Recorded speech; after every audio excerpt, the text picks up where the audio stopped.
Joining me online is Wendy Parrott. She's the program coordinator from Youth Cancer Trust Forward. Good afternoon, Wendy. Hi. How are you? All right? Yes, good, thank you. You're in Bournemouth, aren't you? I am, yes. Okay, so let's start.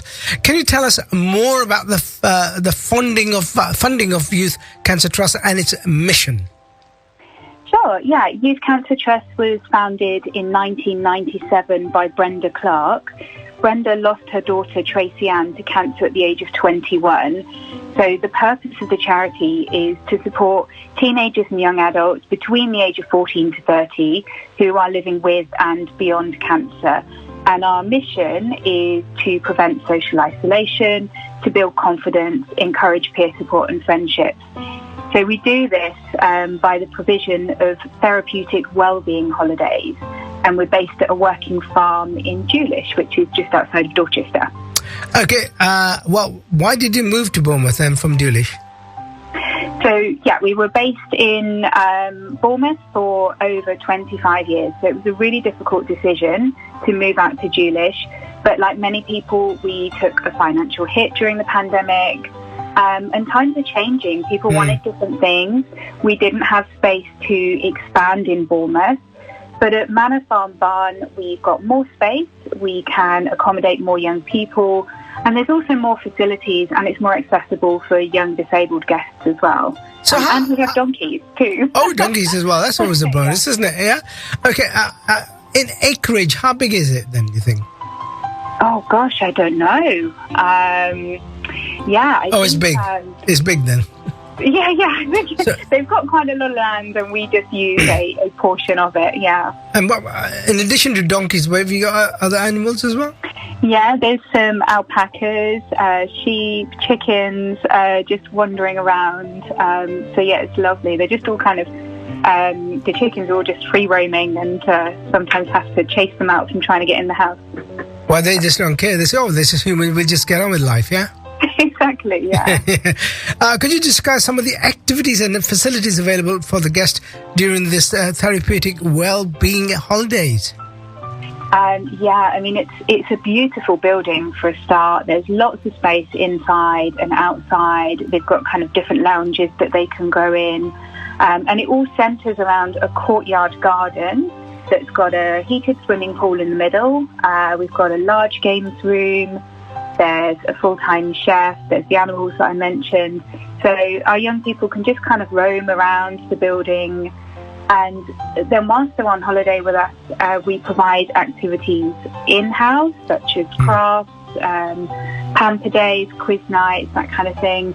And our holiday team also takes the group out on day trips. So they've done horse therapy, go-karting, outdoor activity centres, lots of different things. But they try to tailor-make the holidays as much as they can around the group's individual needs and requirements. So, and how would a holiday last for? A week, 2 weeks, or is it a short one? So it's Monday to Friday. Okay. Guests arrive kind of about Monday lunchtime through till sort of mid-morning on the Friday. And how many people can the park hold? I mean, technically we could probably have about 20 young people, but we've found that in order to really get that peer support, that bonding, and to avoid it being too hectic, we take 12. And it's not just guests, our young cancer patients, they can actually bring a sibling or a friend with them if they like as well. And there's accommodation for them as well? Yeah, and we have live-in staff as well during the holidays time. So to make it just kind of the best really holiday that we can have, 12 young people and 3 staff. Okay, how has the online activity and support program evolved over the time?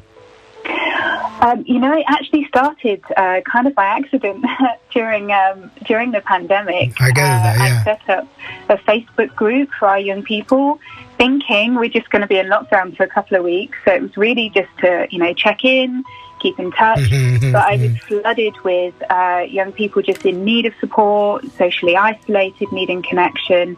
So we started hosting activities, and then after a while we brought in additional providers to help us run a support group.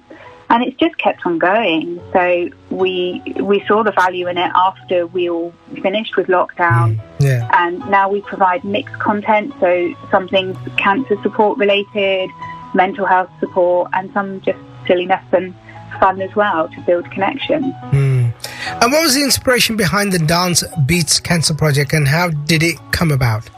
Yeah, I mean, another thing that kind of sort of in a way happened by accident, we were approached by a local music producer, Fraser Freeze, back in 2015. That's a good name, isn't it? Fraser Freeze. And we had the idea of doing a flash mob, but lots of creative people. Fraser's super creative, and he knows loads of people, and everybody wanted to be involved. So we actually ended up creating a 6-minute piece of dance for film. It's got hundreds of performers. It's all filmed in iconic Dorset scenery. And we launched the film during an evening of dance performance, and the night was so popular that the dance show in itself has now become an annual event. So we have loads of different performers, all different genres, ages and experience levels. And do they come from all over the country or just Dorset? Largely from Dorset, but we have had people in from London, Cornwall, Wales, Newcastle. Yeah. And are they sort of, as long as they can put on a show, it doesn't matter if they're semi-professional, professional, they just need to be part of this particular fantastic annual event? Yeah, we welcome just anyone really. We want to give first-time performers the opportunity, if they're sort of attached to a dance school or something, because it has to be a good visual show. But the level of experience, we welcome anyone really. Yeah. Who are the attendees who are coming to watch them? Are they just the family and friends, or is it a ticketed event, or is it a free event? It's a ticketed event. We try to keep the costs as low as possible because we want it to be accessible for the community. So we get a lot of the family and friends of the performers.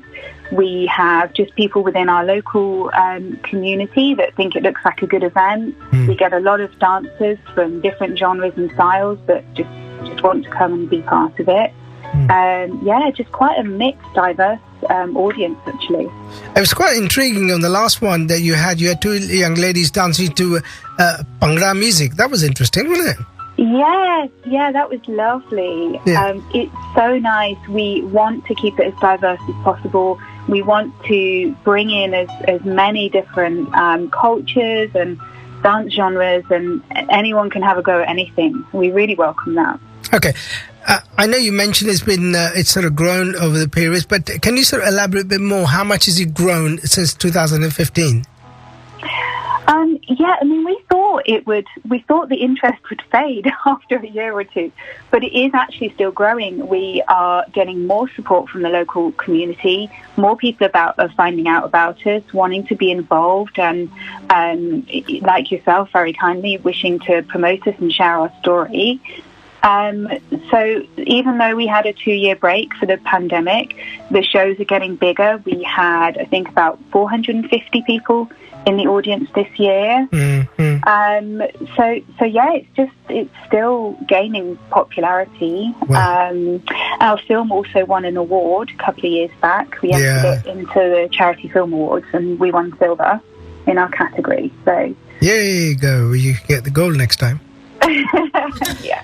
Okay, what are the memorable moments of success from this year's Dance Beat Cancer Show? Can you recall any? I mean, I think the atmosphere this year it's always great, but this year it was unbelievable. We had a new host this year. We had Alan Turner Ward from, he's done Hot Radio and Hope FM, so he was our host. And I think the biggest moment was our headline act, which received a full house standing ovation. So it's a young man, Jude Feltham. He's a world champion tap dancer, and he performed with his little sister Nell. So they'd each had a solo spot earlier in the show. And then just before the headline act, we played a video that Jude and his family had created. And it's the story of his own personal cancer journey and how dance helped him and his sister through it. And there was a point in the film when he rings the end of treatment bell, the whole audience just erupted in applause. It was just an incredibly powerful, beautiful and emotional moment. Brilliant. Okay. Before I let you go, can you give us more details where we can find out more about the trust? Yeah, you can go to our website. We are youthcancertrust.org. So if you type that in, you'll find us. We're on Facebook and Instagram, so you can find us that way as well. But youthcancertrust.org is our Brilliant. website. Wendy Parrott, the Program Coordinator for the Youth Cancer Trust Forward. Thank you very much for your time this afternoon. Thank you so much for having me on. Bye-bye. Bye-bye.